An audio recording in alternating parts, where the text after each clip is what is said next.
আসসালামু আলাইকুম, সবাইকে ঈদ মুবারক, ঈদের শুভেচ্ছা। আর আজকের ভিডিওর বিষয়টি হলো ঈদ উপলক্ষে আমার বাইকের জন্য কিছু মার্কেটিং করেছি, যেমন সামনের ইন্ডিকেটর এবং হ্যান্ড গ্রিপ, এরপর পিছনের ইন্ডিকেটর, এরপর হলো সিট কভার পরিবর্তন করব ইনশাআল্লাহ, আর সামনের বাইজর, এরপর হলো ব্রেক সুইচ সামনের, আর কিছু আনুষঙ্গিক কাজ করানোর চেষ্টা করবো ইনশাআল্লাহ। A to Z আপনাদেরকে দেখিয়ে দিব। আর আপনারা অবশ্যই আমার ডিসক্রিপশন বক্স চেক করবেন এবং ভিডিওটি না টেনে দেখার চেষ্টা করবেন, তাহলে অনেক ইনফরমেশন পেয়ে যাবেন ইনশাআল্লাহ। তো এটা হলো ব্যাক সাইডের ইন্ডিকেটর, দেখতে পাচ্ছেন কার্বন ফিনিশ। আর এই ইন্ডিকেটরের প্রাইস নিয়েছে আমার কাছ থেকে জোড়া 450 টাকা। এটা নিয়েছি মিরপুর 10 নাম্বার থেকে। দেখতে পাচ্ছেন এটার যে আলোর ভিজিবিলিটি আপনারা দেখাবো ইনশাআল্লাহ, তখন বুঝতে পারবেন। এরপর বাইজর নিয়েছি, বাইজরটা হলো লিফান কেপিয়ারের বাইজর, আর এই বাইজরের প্রাইস নিয়েছে আমার কাছ থেকে 1200 টাকা। এরপর সিট কভারটা দেখতে পাচ্ছেন ইঁদুরে নষ্ট করে ফেলেছে বা বিড়ালে, তো সেই জন্য এটাও চেঞ্জ করবো ইনশাআল্লাহ। নর্মালি 18 হলে আপনারা সিট কভার চেঞ্জ করতে পারবেন। আর সামনের বাইজরটা লাগানোর পরে এরকম আসতেছে লুকস। অবশ্যই আপনারা কমেন্টে জানাবেন কেমন লাগলো বাইজরটা। আর আমার এর আগেও 3টা বাইজার আমি ব্যবহার করেছি এরকম। তো ডাবল ওয়াল বাইজারগুলো কী হয় যে অনেক সময় মেকানিকরা চাপ দিয়ে ভেঙে ফেলে বা অনেক সময় বিভিন্ন কারণেই ভেঙে যায়। আর এরপর নিয়েছি গ্রিপগুলো অরিজিনাল RCBর। অনেক গ্রিপ আছে যেগুলো হাত দিয়ে ধরলে হাতে রাবার লেগে যায়, কালো কালো দাগ পড়ে যায়। তো ইনশাআল্লাহ এটা গ্যারান্টির প্রোডাক্ট, এটাতে দাগ পড়বে না। আর এটার প্রাইস নিয়েছে 700 টাকা। আর যে গ্রিপগুলো আমার বাইকে অলরেডি লাগানো আছে সেগুলো হলো R15 ভার্সন 3 একদম স্ট্রকের যে গ্রিপগুলো পাওয়া যায় সেগুলো আমি লাগিয়েছিলাম, কারণ RCBর গ্রিপ মাঝখান দিয়ে খুবই 2 নম্বর আসছে মার্কেটে। আমি 2-3 বার লাগিয়ে প্রতারিত হয়েছি। তো এরপর ব্যাটারিটা চার্জ দিতে বসিয়ে দিয়েছি, কারণ হলো আপনারা যখনই লং ট্যুরে যাবেন, অনেকেই আছেন যে গ্রামে যাবেন বাইক নিয়ে, বিভিন্ন জায়গায় ঘোরাঘুরি করবেন, প্রায় 1000 কিলোমিটার আপনারা রাইড করতে চান, বাইকটা চান একদম ফুল টিপটপ কন্ডিশন, ভালো লুকস, তাদের জন্য আজকের এই ভিডিওটা তৈরি করেছি। তো আমার যে সিট কভারগুলো ছিল সেগুলো মোটামুটি পরিবর্তনের পর্যায়ে চলে আসছে। আর আমি এই লেদারটা নিয়েছি, এটা পাঞ্চ লেদার, দেখতে পাচ্ছেন আর্টিফিশিয়াল লেদার। এটা মোটামুটি ভালো কোয়ালিটির, একদম হাই কোয়ালিটি না। এটা দিয়ে সিট বাঁধাই করলে টুইন সিট সেগুলো 800 টাকা নেয়, কারণ এগুলো একটু সেলাইয়ের কাজ থাকে, ফিনিশিংয়ের বিষয় থাকে। নর্মাল যে সিঙ্গেল সিটগুলো থাকে সেগুলো 500 টাকাই করে দেয়, দেখতে পাচ্ছেন। এরপরে ড্রেন দিয়ে দিলাম হলো কুলিং ওয়াটার, দেখতে পাচ্ছেন পানি হয়ে গিয়েছে। এটা 2000 কিলোমিটার চালিয়েছি আমি। এর আগে একটা ভিডিও দিয়েছিলাম আপনাদেরকে, 28,700 টাকা বিল হয়েছিল। এরপরে এই মেনটেন করলাম ব্রেকিং পিরিয়ড, এরপরে এই কুলিং ওয়াটারটা ড্রেন দিলাম। তো আলহামদুলিল্লাহ এখন নতুন কুলিং ওয়াটার দিয়ে দিব। আর নতুন কুলিং ওয়াটার আমি এক্সপেন্সিভ নেই, এটা নিয়েছি আমি কার কুলিং ওয়াটার। এটার প্রাইস নিয়েছে মাত্র 150 টাকা।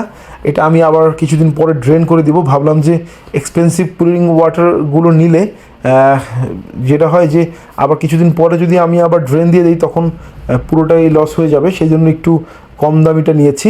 আর এগুলো যেহেতু কারের সেই জন্য এটার হিটিং ক্যাপাসিটি অনেক বেশি। আমি যেহেতু লং টাইম ব্যবহার করব না, সেজন্য ক্ষতি হবে না ইনশাআল্লাহ। দেখতে পাচ্ছেন কুলিং একদম ফুল ভরে গিয়েছে। আর আপনাদেরকে একটু ইনফরমেশন দিয়ে রাখি, অনেকেই আছেন যে কুলিং চেঞ্জ করেন। এর আগে আমি আমার এক বড় ভাইয়ের বাইকের কুলিং ওয়াটার চেঞ্জ করেছি, ইঞ্জিন হিট হয়। কারণ হলো দেখলাম যে কুলিং ওয়াটার চেঞ্জ করার পরে কিছুক্ষণ চালানোর পরে আবার ক্যাপ খুলে রাখতে হয়, তাহলে যে ভিতরে গ্যাসগুলো জমা থাকে বা হাওয়া জমা থাকে সেগুলো বের হয়ে যায়। তো অবশ্যই আপনারা কুলিং ওয়াটার যাদের গাড়িতে আছে তারা ওয়াটার চেঞ্জ করার পরে কিছুক্ষণ চালাবেন, এরপর আবার বাইকের কুলিং ক্যাপটা খুলে দিবেন, যাতে করে এয়ার থাকলে বা যদি ভিতরে গরম বাতাস থাকে তাহলে কিন্তু আপনারা বের হয়ে যাবে, ঝামেলায় পড়বেন না ইনশাআল্লাহ। এরপর রিয়ার ফিল্টারটা পরিষ্কার করে নিয়েছি। তো তেল ক্রাইসিসে আছে একটা, সেই জন্য চিন্তা করলাম যে এয়ার ফিল্টারটা পরিষ্কার করে নিই, মাইলেজটা ভালো পাবো ইনশাল্লাহ। আর সিট কভার সেলাই হয়ে গিয়েছে, এখন বাধাই চলতেছে।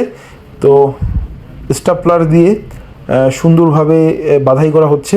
আমি আমার বাইকের সিট কভার নিজেই বাধাই করে থাকি, কিন্তু আজকে যেহেতু ভাবলাম যে সময় স্বল্পতা আর কাজটা দ্রুত শেষ করতে হবে, সেই জন্যই এই ভাইটাকে দিয়েছি সিট কভার বাধাই করার জন্য, আমার ফ্রেন্ডের ফ্রেন্ড। তো আলহামদুলিল্লাহ উনি খুবই ভালো মানুষ এবং ভালো কাজ করেন, এবং প্রাইসও রিজনেবল। বললাম যে সুন্দরভাবে বাধাই করে দিয়েছেন এবং সামনে একটা ছোট্ট ট্যাঙ্ক বালিশ দিয়েছেন সেজন্য উনি টাকা নেন নাই। আর এটা 800 টাকা নিয়েছেন।